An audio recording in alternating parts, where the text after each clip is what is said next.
Hola, hola, muy buenas a todos. Aquí estoy de nuevo. Ahora sí que sí, por fin.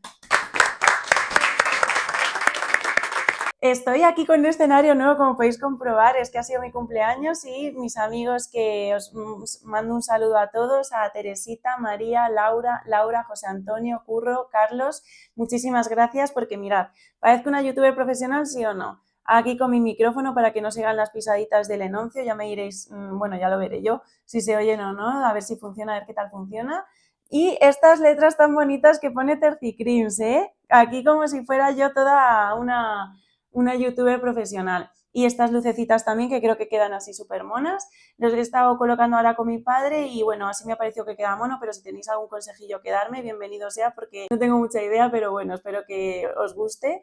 Y así vamos cambiando un poquito, vamos avanzando. Perdonadme porque hace mucho que no grababa, lo que pasa es que al final entre unas cosas y otras es que no he tenido ningún fin de semana libre, entre Semana Santa, luego fue mi cumpleaños, luego que si me fui a Cazorla, que por cierto un pueblo precioso, que es considerado ciudad también, pero bueno, precioso, os lo recomiendo muchísimo si no sabéis algún día qué hacer y tal, pues id para allá. En el vídeo de hoy es un caso muy asqueroso, muy horrible, como todos, la verdad, pero este me da especialmente rabia porque no se sabe exactamente, no tiene como un final abierto y esos vídeos a mí no me gustan. Sé que hay mucha gente que sí que le gustan los finales abiertos, de hacerse conjeturas y todo eso, pero a mí no, a mí me pone muy nerviosa porque es en plan que no puedo hablar con libertad de meterme con la gente, porque si no se sabe quién ha sido, pues me molesta.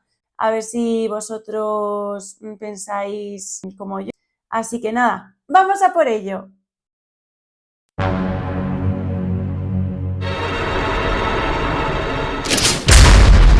Para el caso de hoy nos tenemos que situar en el día 27 de abril de 2013 en la localidad de Huelva llamada Almonte, sitio en el que también se encuentra la aldea del Rocío, que os voy a hablar un poquito sobre esta aldea, aunque no especialmente tiene demasiado que ver con el caso, pero sí para que entendáis lo que se estaba viendo en esos momentos de días de fiesta en aquella época, en 2013.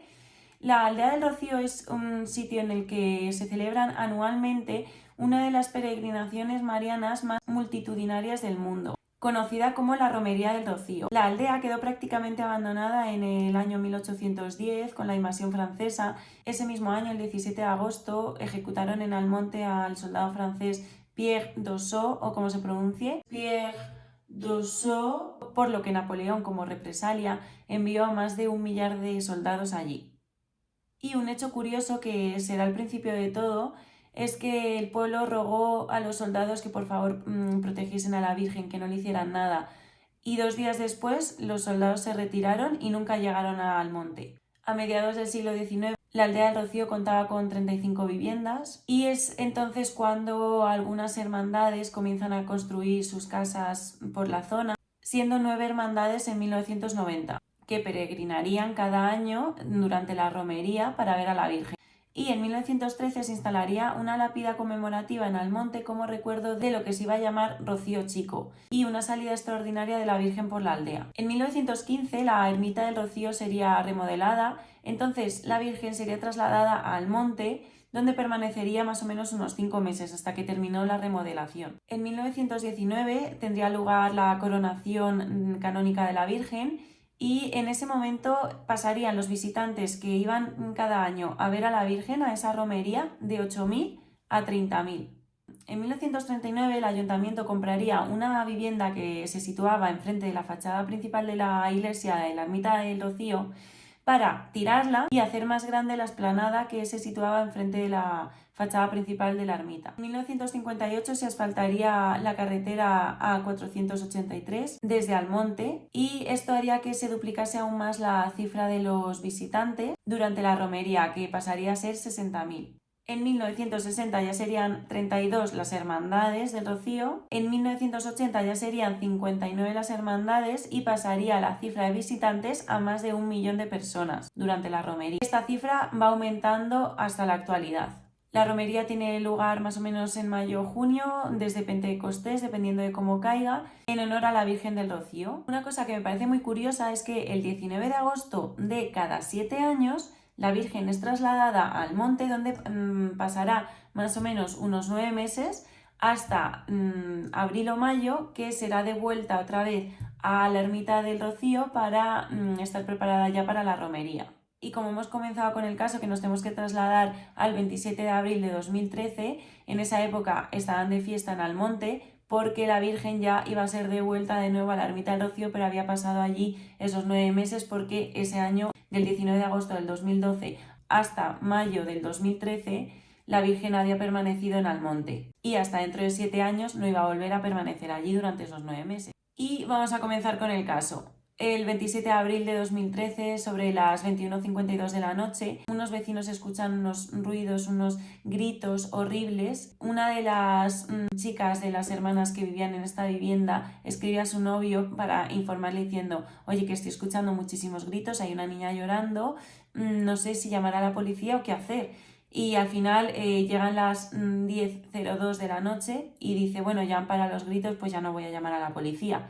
Pero este hecho no se lo comunicó a la policía hasta un año después. Ahora lo entenderéis. Os voy a hablar de los protagonistas de esta historia. Por un lado nos encontramos a Miguel Ángel Domínguez, que es el padre de familia, un hombre de 39 años. Por otro lado, Marianela Almedo, que es una chica de 36 años y tenía estas dos personas una hija en común llamada María, de 8 añitos en el momento de los hechos. Este matrimonio llevaba 12 años casado, pero decidieron poner fin a su relación.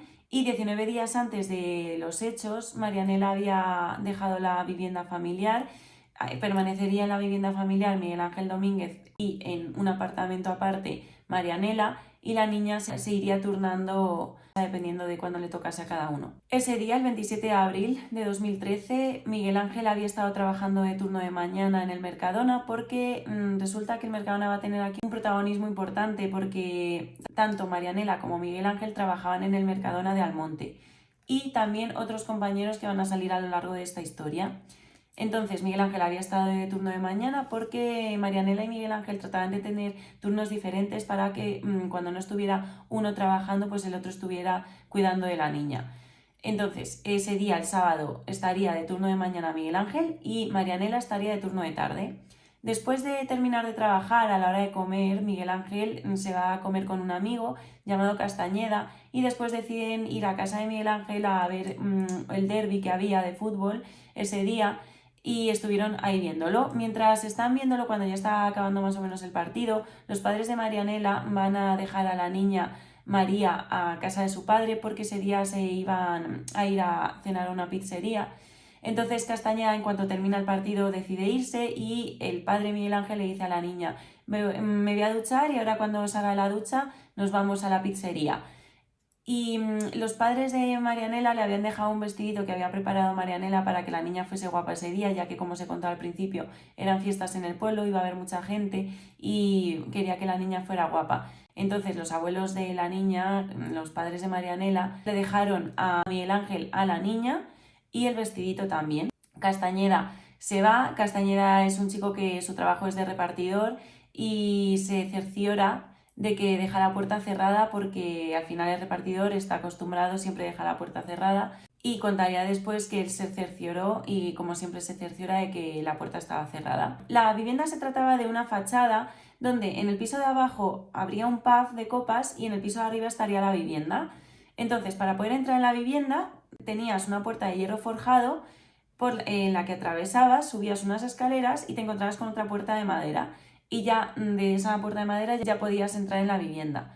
Entonces Miguel Ángel se quita la ropa para poder ducharse y en este momento, de manera sorpresiva, aparece alguien, un sujeto, que le atiza una puñalada en toda la espalda, seccionándole la vena aorta, aunque esta herida ya sería seguramente mortal. Le atiza otra puñalada con el cuchillo en la nuca que le atraviesa el pulmón y con estas dos heridas ya iba a morir. Pero el atacante siguió dándole y dándole y dándole hasta 47 veces. La niña escucha todos estos gritos, los ruidos y tal, va corriendo a ver qué pasa con su padre, intenta ir protegerle, pero no lo consigue, entonces decide ir corriendo a la cocina, abre un cajón en el que deja señales de sangre, coge un cuchillo de mango verde y vuelve a ir a intentar atacar al indeseable que había entrado en la vivienda. Se ve que no lo consigue, entonces ya impotente la niña decide irse a su habitación corriendo a esconderse con su cuchillito. Miguel Ángel, aunque sabía seguramente que iba a morir, intentó defenderse a toda costa para poder terminar con el atacante, para poder salvar a la niña, porque sabía que la niña no estaba segura, pero no lo consiguió. Tenía muchísimas heridas defensivas en todas las manos, en los brazos, pero finalmente acabó muriendo. A todo esto, el indeseable, que había entrado en esa vivienda, ya había terminado con Miguel Ángel, así que decide ir corriendo por la niña, la encuentra en su habitación y le empieza a dar muchísimas puñaladas. Si al padre le dio 47 puñaladas, a la niña la dio 104, en un cuerpo muchísimo más pequeñito. También muchas de las heridas, o sea, no eran puñaladas todas, muchas de las heridas eran pues de la niña intentando proteger al padre. La niña se había escondido debajo de la cama, la criaturilla, y se ve porque hay surcos de que la sacó debajo de la cama. El perito criminalista Juan José Ellín, que es un profesor de criminología, dijo en varias entrevistas que la niña podía haberse marchado de esa vivienda y habría conseguido salvar su vida, pero el instinto de niña pequeña de quedarse con su padre, su protección, etcétera, le hizo quedarse en la vivienda y no haber salido a pedir ayuda. La pobre estaba completamente muerta de miedo, la valiente, una niña de 8 años ahí intentando proteger a su padre cogiendo un cuchillo. O sea, es que se me abren las carnes. Aunque tenía muchísimas heridas, hasta 104 heridas por el cuchillo que llevaba el indeseable, la criaturilla no murió en ese momento, tardó, se dice que más o menos unas 2 horas en morir.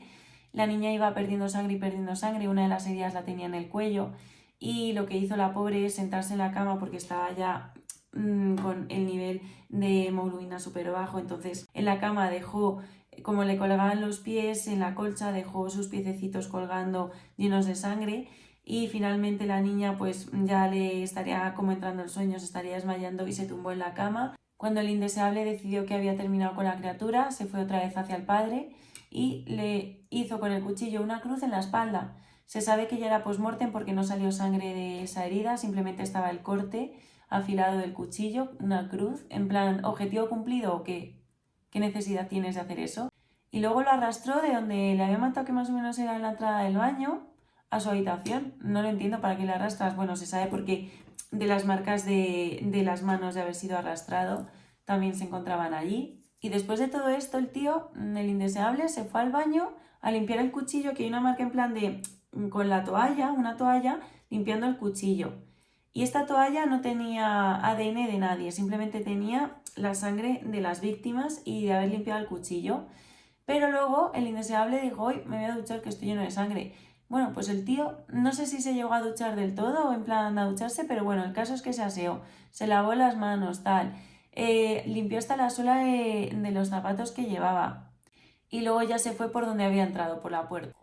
Luego no se sabe si fue esa misma noche o al día siguiente o cuándo. El caso es que el indeseable volvió a esa vivienda y le hizo unas marcas a la niña en las piernas como para ver si estaba fallecida, para ver si sangraba, no lo sé, pero el caso es que le hizo unas heridas post-mortem en las piernas, 3, y luego la cogió, la tumbó en el suelo y la puso una manta encima para que no se la viera, para taparla.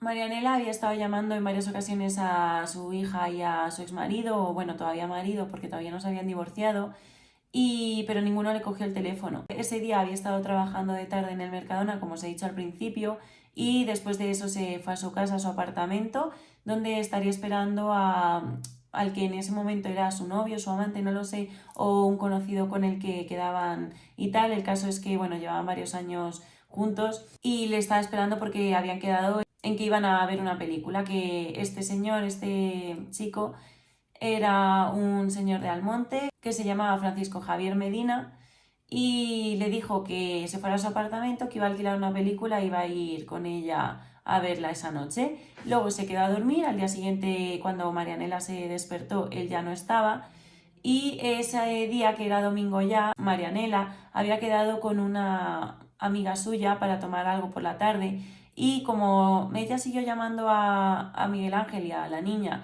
por teléfono y no le cogían el teléfono, pues ella decidió, venga, pues voy a ir a la casa porque es que esto no es normal, voy a ir a ver si veo algo, pero no se había llevado las llaves ni nada. Además es que esa tarde, como había estado con una amiga tomando algo, esa amiga le dijo que es que creía que tenía que dejar un poco de espacio a Miguel Ángel, que lo estaba pasando mal, para que se fuera olvidando un poco de ella. Entonces ella dijo, venga, pues no voy a llamar, pero sí que le dejó como unos leotardos a la niña para que se los pusiera a su padre si es que salían, se lo dejó en la puerta y se fue, y hasta el día siguiente, que ella entraba de mañana en el Mercadona y después de trabajar se fue corriendo hacia el colegio para ir a buscar a la niña para ver si la veía, pero no la vio salir junto con los demás niños, preguntó y ese día el padre no le había llevado al colegio a la niña, cosa que le pareció muy extraño porque dijo, a lo mejor sí, vale, estará enfadado Miguel Ángel conmigo y tal, porque es muy reciente todo, pero no llevarla al colegio es un poco extraño. Entonces se fue corriendo hacia la vivienda, pero se dio cuenta de que no llevaba las llaves de ese piso. Entonces llamó a sus padres, que sí que tenían una copia. Llegaron sus padres, los padres de Marianela, con la copia, y se quedaron Marianela y la madre Marianela abajo, y fue el abuelo de la niña el que subió para arriba, abrió la puerta, vio que estaba cerrada con llave la puerta de hierro forjado, pero que la de arriba, la de madera, sí que estaba abierta. Y bueno, no le pareció muy extraño porque esto sí que lo solían dejar así, como ya la de abajo, la de hierro, estaba cerrada, pues a veces la de arriba sí que la dejan abierta. Pero lo que se va a encontrar en esa vivienda no se lo esperaría. Entra y se encuentra todo lleno de sangre, que no había visto más sangre en su vida. Todo el suelo lleno de sangre, todo. Se dirigió hacia la habitación de Miguel Ángel, se encontró allí muerto y se fue directo a buscar a su nieta porque dijo, ¿y mi nieta dónde está? Madre mía, todo esto. Se fue buscando, él sabía ya que seguramente no le iba a encontrar con vida. Llegó a la habitación de la niña y se encontró un bulto tapado con una manta y la manita de la niña sobresaliendo, y la tocó y estaba fría y dura. Entonces en ese momento la destapó y se dio cuenta de que era la niña. Marianela y su madre sabían que algo estaba pasando porque vieron desde abajo, en la ventana que estaba abierta, el vestidito que le habían dejado los abuelos el sábado para la niña para que se lo pusiera, pues estaba ahí colgado, no lo habían tocado, entonces dijeron, madre mía, algo está pasando. En ese momento aparece Aníbal, que es el hermano de Miguel Ángel, por la calle, y le dice, oye, ¿es algo de tu hermano? Que es que no me coge el teléfono, no sabemos nada, acaba de subir mi padre ahora para ver, porque es que no entiendo nada, tal. Bueno, se quedaron ahí hablando. En ese momento Marianela recibe la llamada de su padre porque estaba alejada unos metros de la entrada de la vivienda, y le comunica Miguel Ángel a, a la niña, y después en ese momento, claro, Marianela se pone a gritar, a llorar, diciendo, pero ¿cómo es que está pasando esto? ¿Pero qué dices? ¿Pero cómo va a haber hecho esto Miguel Ángel? Tal. Bueno, pues este rumor se fue corriendo como la pólvora por todo Almonte, por todos los vecinos, fueron diciendo que el pobre Miguel Ángel le había hecho eso a la niña y después se lo había hecho él a sí mismo. Llamaron a la Guardia Civil enseguida llegó a la vivienda y se dieron cuenta de que este caso no lo iban a poder llevar ellos solos, entonces inmediatamente decidieron llamar a la Unidad Central Operativa, la UCO. Llegan también los médicos forenses a la escena del crimen. El primer pensamiento es que es un crimen pasional por todo el destrozo que había, todas las heridas que tenían ambos cuerpos, y se dan cuenta rápidamente de que esto no lo ha hecho el padre, que esto lo ha hecho una tercera persona. Además también observan unas pisadas por toda la vivienda que luego analizan y se darían cuenta de que serían unas deportivas de la marca Nike, y que seguramente eran de una talla, pero que seguramente la persona que las llevaba puestas tenía una talla inferior, porque un podólogo que luego estuvo analizando este caso, resulta que la pisada, más o menos, imagínate, esta es la deportiva, pues tendría que manchar absolutamente todo de pisar, pero solo estaba manchado como esta parte en el suelo, solo había dejado la marca de esta parte, y esta parte estaba menos marcada en el suelo. Entonces, por eso dijo que seguramente eso es que llevaba unas deportivas de un número más o dos del que él tenía realmente. Llegan al baño, había dos baños, y en uno de los baños se encuentran una toalla manchada de sangre, como de haber limpiado el cuchillo, y unas huellas como de unos guantes. En el otro baño también encuentran otras toallas que parecían aparentemente limpias, entonces, bueno, recogen todo, tanto las tres toallas como la manta que tapaba a la niña, como el cuchillo de mango verde que había cogido la pobre niña, y se lo llevan al laboratorio para analizarlo todo. También se dan cuenta de que la cerradura de la puerta de hierro que le había dicho Marianela y los padres de Marianela que estaba cerrada con llave y que había tenido que abrir con llave, se dieron cuenta de que no había sido forzada. De todas formas, siempre el laboratorio de criminalística se lleva la cerradura para analizarla bien si ha sido forzada con una ganzúa, con algún elemento, y observan que no. Cuando una vez analizado se dan cuenta de que no había sido forzada. Al criminólogo Juan José Ellín se le ocurre un tiempo más tarde decir, a ver, a lo mejor ha podido ser con una tarjeta o con una radiografía que han intentado abrirla, la han pasado y se ha abierto, como hemos visto millones de veces en las películas. Entonces decide hacerlo. Ya habían puesto otra cerradura, pero era de las mismas características que la anterior, y entonces él, llevando una radiografía y una tarjeta, intenta pasarlo. El marco tiene una pletina para que no se abra la puerta, para que la puerta no haga pum y pum, sino que se quede como tope. Y esta pletina estaba soldada en varios puntos, por lo que al pasar la tarjeta o la radiografía, había un momento en que llegaba a un tope que era uno de los puntos de la soldadura, por lo que no había podido abrirse tampoco con una radiografía. Él estaba seguro de que se había tenido que abrir o con llave o que le hubieran abierto la puerta. Pero recordemos que Miguel Ángel se encontraba desnudo en el momento de los hechos, entonces les parecía muy extraño que a lo mejor él hubiese sido quien hubiese abierto la puerta y no se hubiera tapado. Además, le preguntaron a Marianela si Miguel Ángel acostumbraba a ir desnudo por la casa delante de su hija María, y la madre dijo que no, que de ninguna manera, que Miguel Ángel nunca iba desnudo por la casa. Entonces esto sí que ya les parecía muy extraño y dijeron, pues han tenido que abrir con llave, porque cuando sacaron los pernos de la cerradura y vieron que no había ningún tipo de marca de haber intentado forzarla, dijeron, pues entonces ha tenido que abrirse con llave.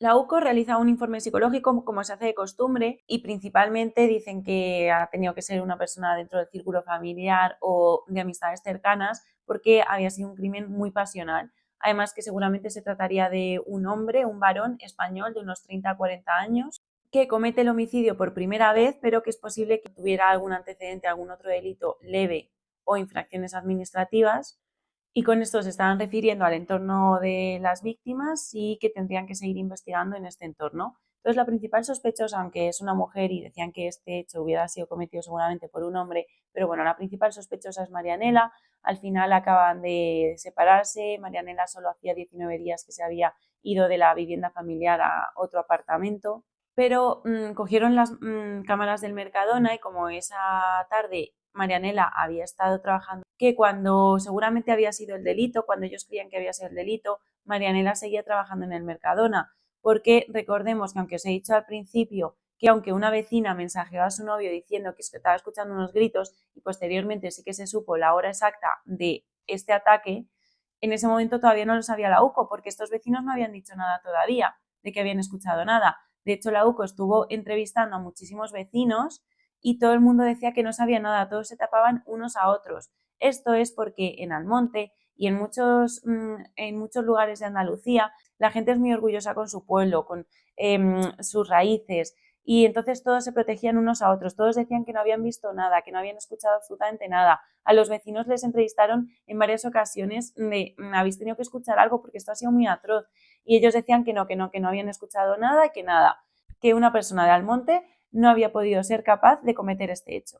Cuando descartaron a Marianela porque se encontraba en las cámaras del Mercadona a la hora que seguramente habían sido los hechos, también pensaron que había podido ser Aníbal Domínguez, el hermano de Miguel Ángel, pero él también tenía una coartada, había estado en Sevilla ese día con su novia y tenía además tickets de la hora de los hechos en un parking de Sevilla. Así que también pensaron como sospechoso en el novio de Marianela, que se llama Francisco Javier Medina, que ya os he hablado de él. Este señor, por lo que decía la gente que le conocía, era bastante agresivo, muy celoso, que en un primer momento Marianela sí que es verdad que no lo contó, de que él era muy celoso, que sí que la impedía como hacer cosas, que ella había cambiado su forma de vestir y no hablaba con otros chicos, o si hablaba con ellos por mensaje lo borraba inmediatamente, porque si no se la liaba parda Francisco Javier. Aunque sí que es verdad que preguntaron a una expareja de Francisco Javier Medina y dijo que no era ni agresivo ni nada. No sabemos si tenía miedo o qué, o que realmente era una persona que no era agresiva, no lo sabemos. Pero Marianela estaba defendiendo todo el rato a Francisco Javier, está diciendo que no, que hemos salido los dos juntos del Mercadona, que yo salí con él, que él no ha podido ser, que a esa hora él estaba conmigo. ¿Qué pasa? Que las cámaras del Mercadona en ninguna aparecía, lo más tarde que aparecía en una de las cámaras era a las 9 de la noche. Y decían, ¿y dónde has estado de 9 a 10 hasta que has salido a las 10 de la noche del Mercadona? Y él decía, nada, dice, es que estaba en puntos donde no existen cámaras, como por ejemplo reponiendo tal, en el almacén y tal, que ahí no hay cámaras ni nada, pero es que nadie le había visto tampoco, o sea, él decía, vale, ni las cámaras ni nadie te había visto ahí en el Mercadona de 9 a 10, pero tú sí que habías estado ahí, pero habías estado en puntos ciegos donde no existen cámaras, también un poquito de casualidad, ¿no? Además resulta que el encargado del Mercadona tenía que darle las llaves a Francisco Javier para que abriese el lunes por la mañana y le tuvo que llamar por teléfono para decirle, oye, que te tengo que dar las llaves para que puedas abrir el lunes, porque no lo encontraba en el Mercadona. Este rumor también fue corriendo rápidamente como la pólvora y que había sido Francisco Javier el que había cometido este crimen, pero muchos le defendían diciendo que es imposible, que cómo lo va a hacer, que un almonteño no hace eso, etc.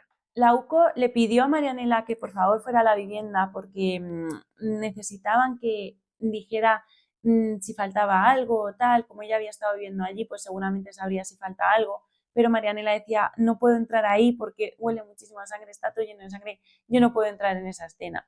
Y además también le pidió a la UCO que por favor que no le contasen cómo le habían quitado la vida a su marido y a su hija. Así que encargaron a una empresa que se dedica a este tipo de limpiezas tan exhaustivas y para limpiar escenas de crímenes, para quitar el olor a sangre o, por ejemplo, las personas que tienen el síndrome de Diógenes, que tienen toda la casa llena de mierda, pues también lo limpian y así consiguen pues eso, que no haya ningún atisbo de olor para que no sea otro trauma para las víctimas. Y entonces ya Marianela pues por fin puede acceder a la vivienda y se da cuenta de que falta el cuchillo verde, el cuchillo de mango verde y la policía no le había dicho que lo había cogido la pobre niña para defenderse y también que faltaba una parca negra de Miguel Ángel. Entonces dijeron que seguramente entonces el que había cometido este hecho había cogido esa parca para poder salir de la vivienda. Además, también cuando preguntaron a los vecinos si habían visto a alguien con una parca negra, pues hubo un vecino que sí que dijo que él iba conduciendo y vio desde el coche a un señor que llevaba esa parca negra, aunque tampoco le echaron mucha cuenta porque dijo que lo vio así rápido esa noche tal, que también, o sea, tampoco es un dato que tú te acuerdes de sí, he visto a un señor con una parca negra, si no ha pasado nada, ¿sabes? De las cosas que se llevaron, como os he comentado antes, había 3 toallas, las analizaron y en 2 de esas toallas se encontró ADN Francisco Javier Medina. En la otra no, en la que estaba manchada de sangre porque la había limpiado con los guantes, no había ADN Francisco Javier, pero sí que había unas marcas de unos guantes que coincidían con los guantes del Mercadona. Así que esto ya fue motivo suficiente para detener a Francisco Javier, que le detuvieron el 14 de junio de 2014. Cuando le detuvieron, la gente de Almonte manifestándose diciendo que estaban deteniendo a un inocente, que le sacaran, que él no había sido, que no había podido ser un almonteño, etc. Además es que lo que os he contado al principio de lo de la romería de la Virgen del Rocío, pues cuando ya va a comenzar la romería que van a sacar a la Virgen, ese viernes hay peregrinaciones y durante la madrugada del viernes al sábado los mozos de Almonte saltan la valla donde se encuentra la Virgen para sacarla para comenzar con la romería. Y uno de estos mozos que sacan a la Virgen también es Francisco Javier, pero que haga eso y que saque a la Virgen y que tenga devoción por la Virgen de Rocío no implica que sea una buena persona. Cuando le detienen a Francisco Javier, se encuentra trabajando en el Mercadona en ese momento, entonces la policía entra en el Mercadona y se le lleva detenido y entonces en ese momento también la UCO aprovecha para pues hablar con todos los trabajadores del Mercadona diciendo pues que recordasen qué había pasado ese día, el día 27, si él había salido, si no, si le habían visto. Entonces, pues una de las trabajadoras, que era amiga de Marianela, cuando llegó a casa le dijo a su marido, joder, anda, que hoy ha venido la policía y se ha llevado detenido a Francisco Javier y nos ha estado preguntando si le vimos ese día, si sabemos a qué hora se fue del Mercadona, si se fue a las 10, si se fue a las 9, etcétera. Y a todo esto le dice el marido, pero escúchame que yo a él sí que le vi ese día, que estaba, y además es que me acuerdo perfectamente el día porque yo había quedado con un señor para venderle un caballo y habíamos quedado con un mediador, entonces tengo la hora perfectamente, estábamos ahí sobre las 9 y pasó Francisco Javier porque me saludó y además no me saludó y ya está, sino que me dijo, anda, que cómo os vais a poner esta noche en plan de drinking. Y es en plan, está todo ahí. Y además es que estaba la hora porque luego hablaron con el mediador y en ese momento le habían enviado un mensaje al mediador en plan, pues, de precios, todo lo que sea, no sé tal, pero el caso es que ahí aparecía la hora perfectamente que habían visto a Francisco Javier. Entonces parecía como que ya todo se le estaba poniendo en contra porque han encontrado ADN tuyo en las toallas. Tienes una talla parecida a la que se piensa que tuviera las pisadas del piso. A partir de las 9 de la noche no sales en ningún tipo de cámara, nadie te ha visto, salvo una persona que te ve fuera del Mercadona, tú con el coche que le dijiste cómo os vais a poner esta noche. Entonces la UCO comenzó a apretar a los vecinos diciendo, mira, tuvisteis que escuchar algo. Si estabais aquí en casa, tuvisteis que escuchar algo, así que, por favor, decidme si habéis escuchado algo o no. Así que finalmente los vecinos ya dicen, mira, sí, escuchamos, además es que tengo aquí la conversación con mi novio, diciéndole que estaba escuchando unos gritos, que no sabía si llamar a la policía, etcétera, desde las 21:52 hasta las 10:02, que finalmente no llamó a la policía porque los gritos se acabaron, pensaron que había sido una discusión y ya está. Y que no habían dicho nada, por si acaso todo Almonte se levantaba contra estos vecinos y les echaban del pueblo, etcétera. Como os he contado, lo orgullosos que son y todo eso, en el momento en que a lo mejor hicieran algo en contra de algún almonteño, pues les iban a echar del pueblo.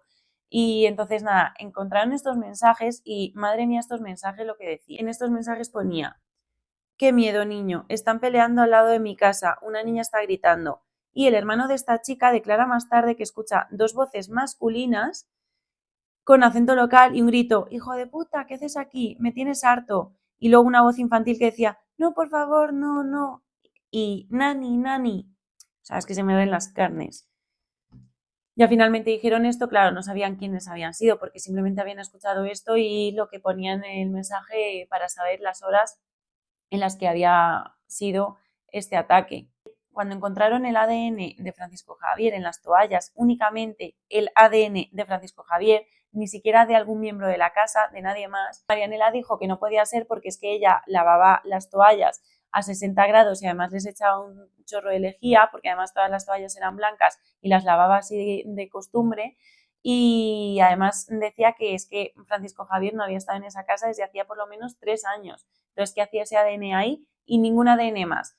Entonces, la defensa de Francisco Javier luego en el juicio se intentaría decir pues que este ADN sería transferido porque como Marianela estaba con Francisco Javier, pues algún día que había estado con él, pues que se hubiera limpiado y se hubiera transferido. Pero es que, como dice el profesor Ellín, el criminólogo que os he comentado, dice que cuando yo, por ejemplo, te doy la mano, yo me quedo con ADN tuyo, pero ¿qué voy a tener yo más? ¿ADN mío o tuyo? No tendré yo más ADN mío, aunque tenga también ADN tuyo. Entonces en la toalla mínimo también tendría que haber ADN de Marianela y en mayor cantidad que el ADN que tendría Francisco Javier. Pero la defensa se encargó muy bien de decir que no, que podría haber sido transferido perfectamente, de haberse limpiado, porque Marianela era un poquito ligerilla y siempre estaba pues haciendo cosas de estas y luego pues llegaba a casa y se limpiaba y por eso estaba ahí el ADN Francisco Javier.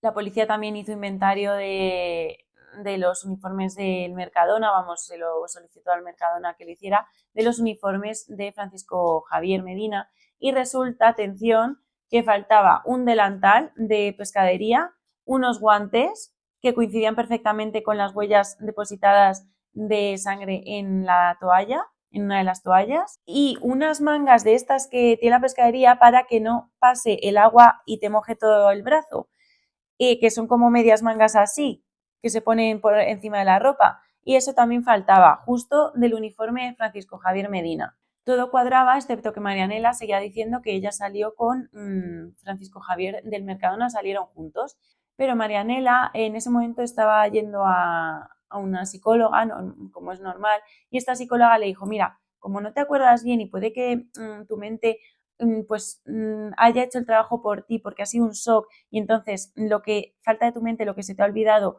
lo está poniendo ella, te voy a recomendar que vayas a un psicólogo que es especialista en esto para que puedas recordar qué pasó aquella noche. Entonces ella decide ir y finalmente recuerda que ella no salió con Francisco Javier porque recuerda que ella salió hablando con el encargado y que si hubiera estado hablando con el encargado delante de Francisco Javier le hubiera liado una tremenda porque era muy celoso. Entonces todo esto se lo contó a su abogada y la abogada, como la policía tenía pinchado el teléfono de Marianela porque pues para poder saber si estaba o no implicada en este caso, pues escucharon una conversación entre la abogada y Marianela que le decía a la abogada, mira, es mejor que digas lo que has recordado de que no saliste con Francisco Javier, porque es que si no se te va a poder volver en contra tuya si estás diciendo que saliste con él. Así que finalmente Marianela dice, venga, pues no. En el juicio ya, cuando comenzó el juicio, dijo que no había salido con este del Mercadona, que lo había recordado porque había ido al psicólogo, que es el que le había ordenado un poco la mente para que pudiera recordar qué es lo que pasó ese día. Marianela en ese momento estaba, como es natural, en riesgo de suicidio. Entonces la psicóloga le dijo, oye, ¿a ti qué es lo que te gustaba hacer antes de casarte, etcétera? Y dijo, ay, a mí me gustaba mucho bailar. Entonces le dijo, pues apúntate a clases de baile, a ver, que esto te va a venir bien seguro. Pues conoció a mucha gente, hizo de hecho 2 amigos, una pareja de amigos que se portaron muy bien con ella y aparte pues se empezó a gustar con un chico que Marianela dijo en una entrevista que no se había enamorado de él, pero que por estar con alguien que le diera cariño, pero que su corazón ya no iba a poder enamorarse de nadie más. Medina estuvo en la cárcel en prisión preventiva en todo el tiempo antes del juicio, que fueron un poco más de 2 años. Realmente la prisión preventiva como máximo, que lo que puede estar en la cárcel son 2 años cuando el delito por el que se te está investigando, la condena tiene una duración superior a 3 años, entonces puede estar como máximo en prisión preventiva 2 años, pero esto se puede sumar otros 6 meses más en los casos que sean complejos, y en este caso lo era, así que por eso estuvo algo más de 2 años en prisión preventiva antes del juicio. La UCO, en toda esta investigación, en estos 2 años, llevó a un perro policía que había trabajado en muchísimos casos y lo había hecho todo bien, no había tenido ningún tipo de error, pues un perro policía de Madrid, se lo llevaron al monte, se lo llevaron a la casa donde habían sucedido los hechos, estuvo oliendo toda la casa, todo lo que había allí y salieron a la calle y el perro estuvo olisqueando y de repente se para en un coche. ¿A que no sabéis de quién era este coche el que se para? De Francisco Javier Medina. Estuvo ahí, marcó el coche, estuvo ladrando y quería como entrar en el maletero. Entonces le abrieron el maletero y estuvo marcando un sitio, un punto en el maletero. ¿Qué pasa? Que nunca se encontró que podía haber sido ese punto del maletero lo que estaba marcando el perro. Este perro estaba especializado en olor como semen, como sangre y otras muchas sustancias. Entonces, claro, lo que podía haber habido ahí, pues que hubiera dejado ahí, por ejemplo, el arma del crimen o los guantes o lo que fuera y hubiera manchado de sangre. Como os he dicho, mucha gente se había levantado, manifestaciones, etcétera, a favor de Medina. Y entonces todo el mundo estaba ya intoxicado de tanta información, de todas estas manifestaciones, de Medina no es culpable, Medina no es culpable. Pues así todo el tiempo, entonces, ¿qué pasó? Que este juicio fue con jurado popular, como son este tipo de juicios, cuando no hay delito de agresión sexual, pues hubo un jurado popular, este jurado popular, había 2 de ellos que dijeron que no podían ser jurado popular porque no iban a poder ser objetivos, porque ya están intoxicados del caso, de todo lo que habían escuchado, etcétera. Y aún así, no se eligió a otros 2 miembros del jurado para sustituirles y les obligaron a ser jurados también, cuando ellos ya habían dicho que no iban a ser objetivos. Y están todos intoxicados de tanta información de todas las manifestaciones y tal. ¿Qué pasó? Que decidieron declarar no culpable a Francisco Javier Medina, porque decían que no había pruebas suficientes y que no le había dado tiempo a ir desde el Mercadona hasta la vivienda, cometer este doble asesinato, volver al supermercado y salir con Marianela, porque ya no la creyeron de que no había salido con él. Cuando termina el juicio, se le saca en volandas del juzgado como si fuera aquí un torero que sale de la plaza de toros que ha hecho un buen trabajo y se le saca ahí, bueno, os pondré fotos, madre mía, es que yo flipo con estas cosas. Vale que a lo mejor estés a favor de que se le declare no culpable si opinas que no hay pruebas suficientes, pero ya sacarle en volandas ya me parece, vamos. Hay personas que creen que se pagó a alguien para que se le declarara no culpable y además, aunque saliera una prueba o apareciese el arma del crimen que nunca apareció, etcétera, y tuviera las huellas de Francisco Javier, nunca va a poder ir a la cárcel por este hecho, porque por el principio de non bis in idem, que si ya te han juzgado por un hecho, no te pueden juzgar otra vez por el mismo hecho, ya te han declarado no culpable y ya no te pueden volver a juzgar por el mismo hecho. Así que nunca va a ir a la cárcel, aunque aparezca la prueba del delito. Y bueno, pues meses más tarde del juicio, un vecino de Almonte encontró en una alcantarilla un cuchillo que coincidía con las características del posible cuchillo que había podido ser el arma del crimen y lo llevó a la policía. ¿Y qué hicieron estos dos policías, una pareja de policías? Dijeron, nada, ya esto ya, mira, ya ha sido el juicio y tal, anda, déjate de tonterías. Entonces luego esto llegó a oídos de los superiores, se les abrió un expediente como es natural por no haber hecho caso a esto y una destrucción de pruebas, unas pruebas que son muy importantes porque podrían haber declarado que quién ha sido realmente el asesino. Aunque ya Francisco Javier no puede ir a la cárcel si es que fue él, pero al menos saber con quién estás. Pues yo no quiero ser tu amigo, por ejemplo, si has cometido este hecho. Me lo puedes hacer a mí también. Así que nada, no sé qué pensáis vosotros de quién fue, si Francisco Javier o fue otra persona ajena. También, que no os lo he dicho, hubo unos sospechosos que era un rumano y otro de por ahí que decían que podrían haber sido ellos porque habían amenazado a Miguel Ángel diciendo sé dónde vives y que tienes una hija y vivirá por ti, porque Miguel Ángel les había pillado robando en el Mercadona y entonces les amenazaron, pero es que hubo muchísimas amenazas de eso y un crimen tan brutal no puede haber sido cometido por una persona que simplemente le han pillado robando en el Mercadona, ¿sabes? No sé qué es lo que pensáis vosotros, así que nada, hasta aquí el vídeo de hoy, espero que os haya gustado, que lo hayáis disfrutado y que sigáis aquí por fin a verme, aunque no sea demasiado constante subiendo vídeos porque pues no me lo permiten mis horarios ya de pues que no puedo, no me da la vida para ello. Ya sabéis que yo preparo los vídeos sobre todo en el fin de semana, luego sí que lo edito entre semana, pero como que editar tampoco es mucho de pensar y puedo hacerlo después de trabajar, que es que el preparar el vídeo sí que me supone un esfuerzo mental enorme y no lo puedo hacer a lo mejor el mismo día que también he trabajado, porque está ya mi cabeza diciendo, déjame un poquito, maja, que ya llevas aquí dándome un tute tremendo. Suscribíos, dadle a like para que os avise cuando suba vídeo, ya que no soy muy constante como otras personas que lo suben el lunes o el martes, tal. Pues yo, mira, aquí estoy, cuando puedo. Así que un besito muy fuerte y ¡adiós!